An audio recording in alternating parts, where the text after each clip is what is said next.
ഞങ്ങൾ നിൽക്കുന്നത് ചേലക്കര പോലീസ് സ്റ്റേഷന്റെ മുന്നിലാണ്. ഇന്ന് 13-ാം തീയതി ഡിസംബർ മാസം തദ്ദേശ സ്വയംഭരണ സ്ഥാപനങ്ങളിലേക്കുള്ള തെരഞ്ഞെടുപ്പിന്റെ റിസൾട്ട് വന്ന ദിവസമാണ്. ഞങ്ങൾ നിൽക്കുന്നത് ഇന്ന് വ്യാപകമായിട്ടുള്ള ആഹ്ലാദ പ്രകടനങ്ങളുടെ ഇടയിൽ വ്യാപകമായി പടക്കം പൊട്ടിച്ചത് നമ്മൾ കാണുകയുണ്ടായി. നമ്മുടെ ചേലക്കര തോന്നൂർക്കര പ്രദേശത്ത് പൊട്ടിച്ച പടക്കങ്ങൾ നിർമ്മിച്ചിട്ടുള്ളത് പരിശുദ്ധ ഖുർആനിന്റെ ഏടുകൾ കൊണ്ടാണ് പടക്കം നിർമ്മിച്ചിട്ടുള്ളത്.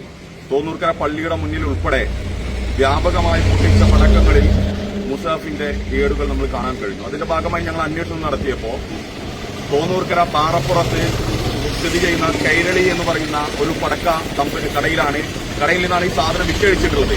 ഞങ്ങൾ ആ കടയിൽ നിന്ന് പോയിട്ട് അതിന്റെ മെറ്റീരിയൽ ഞങ്ങൾ ശേഖരിച്ചിട്ടുണ്ടായിരുന്നു.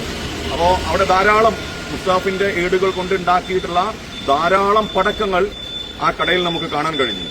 അവർ പറയുന്നത് ഇത് അവർ നിർമ്മിച്ചതല്ല, മറ്റു സ്ഥലങ്ങളിൽ നിന്ന് വന്നതാണ് എന്ന് പറയുന്നത്. ഞങ്ങൾക്ക് പറയാനുള്ളത്, നാട്ടിൽ സ്പർദ്ധയുണ്ടാക്കുക എന്ന ഉദ്ദേശത്തോടു കൂടിയിട്ട് ഇത്തരം നിർമ്മിതികൾ നടത്തിയിട്ടുള്ള ദുരുദ്ദേശത്തോടു കൂടി നടത്തിയിട്ടുള്ള ആ കുറ്റക്കാർക്കെതിരെ കർശന നടപടിയെടുത്ത് മാതൃകാപരമായി അവരെ ശിക്ഷിക്കേണ്ടതുണ്ട്. ഇല്ല എങ്കിൽ രാജ്യത്ത് ചെറിയ ചെറിയ പ്രശ്നങ്ങൾ ഉണ്ടാക്കിയിട്ട് ഒരു മതസമൂഹത്തെ വ്രണപ്പെടുത്തുക എന്ന ഉദ്ദേശത്തോടു കൂടിയിട്ട് പ്രവർത്തിക്കുന്ന ആളുകൾ ഇതിന്റെ പിന്നിലുണ്ടോ എന്ന് സംശയിക്കേണ്ടതുണ്ട്. അതുകൊണ്ട് തന്നെ ഞങ്ങൾ ഈ രാജ്യത്തെ നീതിന്യായ വ്യവസ്ഥകളിലും നിയമപാലകരിലും വിശ്വസിക്കുന്നു.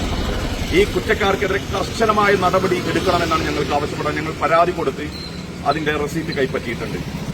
ഇതിന്റെ കർശന നടപടികളുമായി അധികാരികൾ മുന്നോട്ട് പോയിട്ടില്ല എങ്കിൽ സോഷ്യൽ ഡെമോക്രാറ്റിക് പാർട്ടി ഓഫിന്റെ SDP ശക്തമായ സമരവുമായിട്ട് തെരുവോരങ്ങളിൽ ഉണ്ടാകുമെന്ന് മാത്രമാണ് ഞങ്ങൾക്ക് ഈ അവസരത്തിൽ പറയാനുള്ളത്. അതുകൊണ്ട് തന്നെ ഇത് ഞങ്ങളെ കേൾക്കുന്ന മുഴുവൻ ജനാധിപത്യ മതേതര സമൂഹവും നാടിന്റെ മതസാഹോദര്യവും സൗഹൃദവും നിലനിർത്തുന്നതിന് വേണ്ടി ഇത്തരത്തിലുള്ള പ്രവണനം നടത്തുന്ന കുറ്റക്കാർക്കെതിരെ പൊതുസമൂഹം ജാഗ്രത പുലർത്തേണ്ടതുണ്ട് എന്ന് മാത്രം പറഞ്ഞുകൊണ്ട് നിർത്തുന്നു. ജയ് ഹിന്ദ്.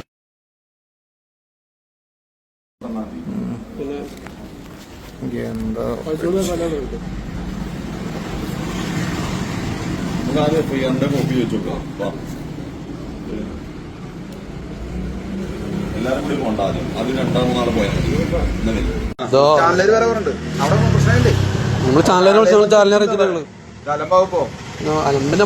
നമ്മൾ ശ്രമിക്കാം. அஸ்ஸலாமு அலைக்கும் வரஹமத்துல்லாஹி வபர்காத்துஹு. அன்பான சகோதர சகோதரிகளே, என் குரலை கேட்கும் ஒவ்வொரு மூமினின் இதயத்திற்கும் நான் இன்று பேசுகிறேன். மிகுந்த வேதனையுடனும் அதைவிட அதிகமான கண்டனத்துடனும் இந்த வரிகளை நான் பதிவு செய்கிறேன். நம்மை சுற்றி நடக்கும் சில விஷயங்களை கண்டுகொள்ளாமல் இருக்க இனி நம்மால் முடியாது. கொண்டாட்டங்களுக்கு இடையில் வெடித்துச் சிதறிய பட்டாசுகளின் குப்பைகளுக்கு நடுவே அதிர்ச்சியில் உறைந்து கிடக்கும் சில காகித துண்டுகளை நீங்கள் பார்த்திருக்கிறீர்களா? அது வெறும் காகிதங்கள் அல்ல, அகிலங்களின் படைப்பாளனான அல்லாவின் புனித வசனங்கள்.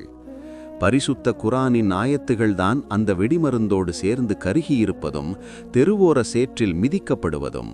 இதை எப்படி நம்மால் தாங்கிக் கொள்ள முடியும்? என் உம்மா உழு செய்து நெஞ்சோடு சேர்த்து கண்களில் ஒற்றி கண்ணியத்தோடு ஓதித்தந்த அந்த புனித வார்த்தைகள் இவை. என் உப்பா வாழ்க்கையின் வழிகாட்டியாக எனக்கு சொல்லிக் கொடுத்த சத்திய வசனங்கள் இவை. ஆனால் இப்போது இதோ தெருவோரங்களில் கிழிந்த காகிதங்களாகவும் யாருக்கோ வேடிக்கை காட்டுவதற்காக வெடிக்கப்பட்ட பட்டாசுகளின் உரைகளாகவும் மாறியிருக்கின்றன.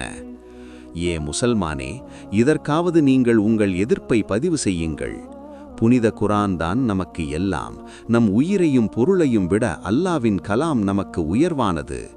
தனிப்பட்ட முறையில் யாராவது நம்மை ஏதாவது சொன்னால் நாம் பொறுத்து கொள்ளலாம். நம் உடலில் காயம் ஏற்பட்டால் தாங்கிக் கொள்ளலாம். ஆனால் இது பொறுமைக்கும் அப்பாற்பட்டது. குரான் என்பது மையால் காகிதத்தில் எழுதிய எழுத்துக்கள் மட்டுமல்ல, அது பிரபஞ்சநாதனின் பேச்சு. அது மனிதகுலத்திற்கான ஒளி.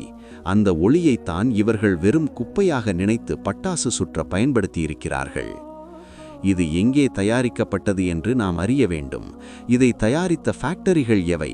இதற்கு பின்னால் இருப்பவர்கள் யார் என்பதை நாம் கண்டுபிடித்தே ஆக வேண்டும். பழைய புத்தகங்களையும் பேப்பர்களையும் ரீசைக்கிள் செய்யும் போது அதில் என்ன இருக்கிறது என்று பார்க்க கூட மெனக்கிடாத அஜாக்கிரதையா அல்லது திட்டமிட்டு இஸ்லாத்தை அவமதிக்க செய்ததா என்று தெளிவுபடுத்தப்பட வேண்டும். இந்த நிலையை பார்த்தும் என்னால் அமைதியாக இருக்க முடியாது. ஆனால் நினைவில் கொள்ளுங்கள், நமது எதிர்ப்பு ஒருபோதும் தீவிரவாதத்தின் மொழியில் இருக்கக்கூடாது. இஸ்லாத்தை அழிக்க நினைக்கும் வெளிசக்திகளை விட இஸ்லாத்தின் பெயரை சொல்லி வன்முறை செய்து இஸ்லாத்தை தவறாக சித்தரிக்கும் தீவிர சிந்தனை கொண்டவர்கள் ஆபத்தானவர்கள். நாம் அப்படிப்பட்டவர்கள் அல்ல. இஸ்லாம் அமைதியின் மார்க்கம். ஆனால் அமைதி என்பது அநீதிக்கு முன்னால் தலைகுனிவதல்ல.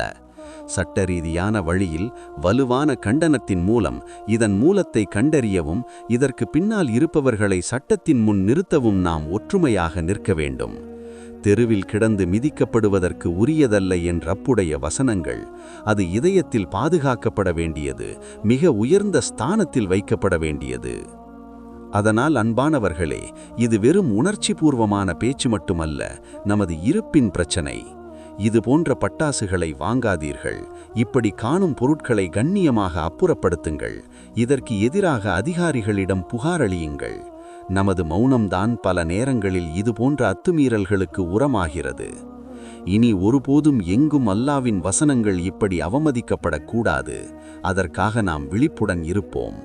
அல்லாஹ் நம் ஈமானை பாதுகாப்பானாக. புனித குரானின் மகத்துவத்தை உயர்த்தி பிடிக்க நமக்கு தௌஃபீக் செய்வானாக.